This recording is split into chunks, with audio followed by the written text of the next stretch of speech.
আসসালামু আলাইকুম। সময় দর্শক, আমি যেখানে দাঁড়িয়েছি এই জায়গাটা হচ্ছে পৌরসভার ৮ নং ওয়ার্ডে।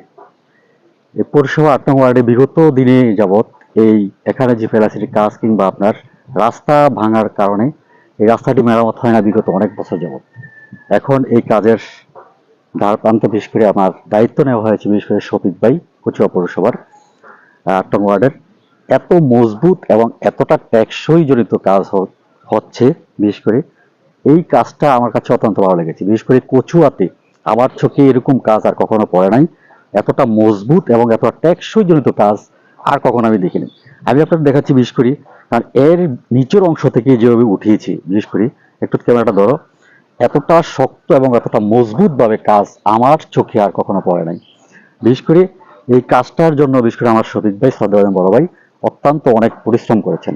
আমি যদি তুলে ধরি যে নিচের থেকে এই পর্যন্ত ১টা ২টা ৩টা ৪টা ৫টা ৬টা সিঁড়ি দেওয়া হয়েছে, মানে যাতে করে মাটিগুলো না ভেঙে যায় এবং রাস্তাটা যাতে না ভাঙে, এই কারণে।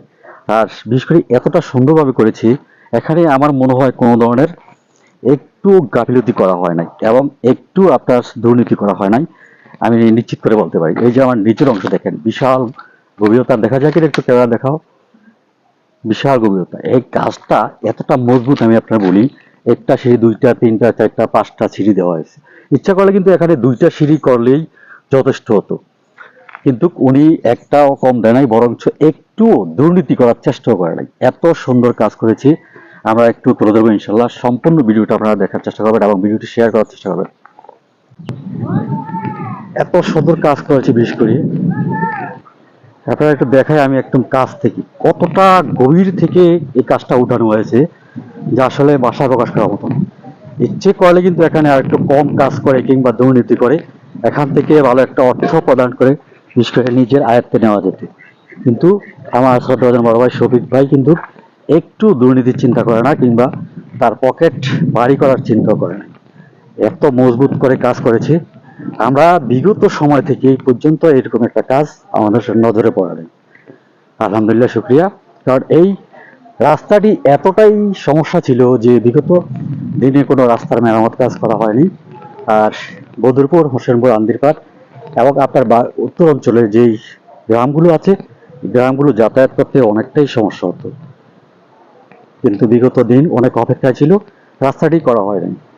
যাই হোক, শফিক ভাইয়ের দায়িত্বে এবং উনি দায়িত্ব পেয়েছিলেন এই রাস্তাটি মেরামতের জন্য, সে কারণে এই ফ্ল্যাশিট করা হয়েছে। রাস্তার পাশে যেই ওয়াল করেছি, ওয়ালটা এতটাই মজবুত হয়েছে যে আসলে ভাষায় প্রকাশ করার মতো। আমি দেখাচ্ছি, এত মজবুত করেছি, আসলে পুরো কাজ এতটা মজবুত হয় না। রাস্তাটি ভেঙে যাবে, বিগত বছরগুলো তো কখনোই এরা চেষ্টা করে না যে রাস্তাটা মেরামতের জন্য, যেহেতু রাস্তাটা মেরামতের জন্য বিশেষ করে ফেলাসির দরকার কিংবা আপনার পাশে ওয়াল দরকার, কেউ কখনো আনার চেষ্টা করে না বা ভালো একটা কাজ করবে সেটাও করে না। যাই হোক, আলহামদুলিল্লাহ, খুব সুন্দর হয়েছে কাজটি। ভিডিওটি ভালো লাগলে অবশ্যই শেয়ারের মাধ্যমে অন্যকে দেখার সুযোগ করে দিবেন। কারণ এত সুন্দর কাজ, এতটা মজবুত বিশেষ করে আর কোথাও আমরা দেখি নাই চোখে। উন্নয়নের দ্বারা অব্যাহত থাকুক, সকলেই দোয়া করবেন।